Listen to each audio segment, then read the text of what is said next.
The Zhou Dynasty transformed Chinese history, lasting longer than any other dynasty and shaping its civilization. The Zhou emerged as the Shang Dynasty weakened, led by King Wen, who built alliances and prepared for change. His son, King Wu, seized the moment, leading a coalition against the Shang at the Battle of Muye in 1046 BCE. Disillusioned Shang soldiers defected, and the Zhou achieved a swift victory. With the fall of the Shang, King Wu established the Zhou Dynasty and a new capital. This was more than a change of rulers, it was a shift in political and philosophical thought. The Zhou needed a powerful idea to legitimize their rule. Their answer, the Mandate of Heaven, a concept that would define Chinese authority for millennia. The Zhou's rise was not just conquest, but the dawn of a new era. The Mandate of Heaven declared that heaven granted rulers the right to govern, but only if they ruled justly.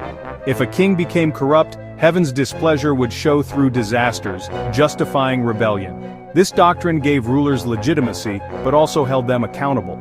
To govern their vast lands, the Zhou created a feudal system. The king divided territory among loyal relatives and allies, who became nobles. In return for land, nobles pledged loyalty, military support, and tribute. Each noble ruled their own domain, handling justice, taxes, and armies. The king remained supreme, but daily governance was local. This decentralized network defined the Western Zhou era. The mandate and feudal order became the backbone of Zhou rule. At the top stood the Zhou king, the son of heaven, holding ultimate authority. Beneath him, nobles, often family or trusted commanders, governed large estates.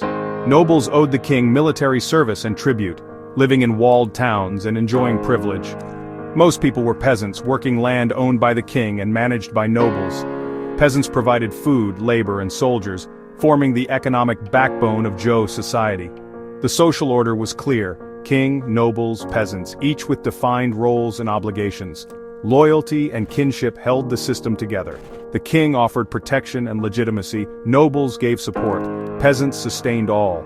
This structure brought stability for centuries. The Zhou's hierarchy shaped Chinese society for generations. The Zhou's feudal system enabled effective rule over vast lands, relying on kinship and loyalty.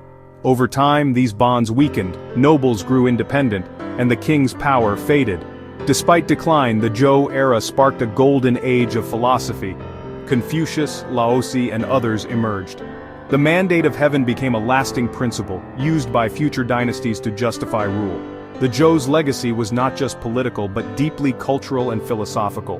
Their ideas of moral government and social order endured long after their power waned. The Zhou dynasty's impact still echoes in China's identity today. Their vision shaped a civilization,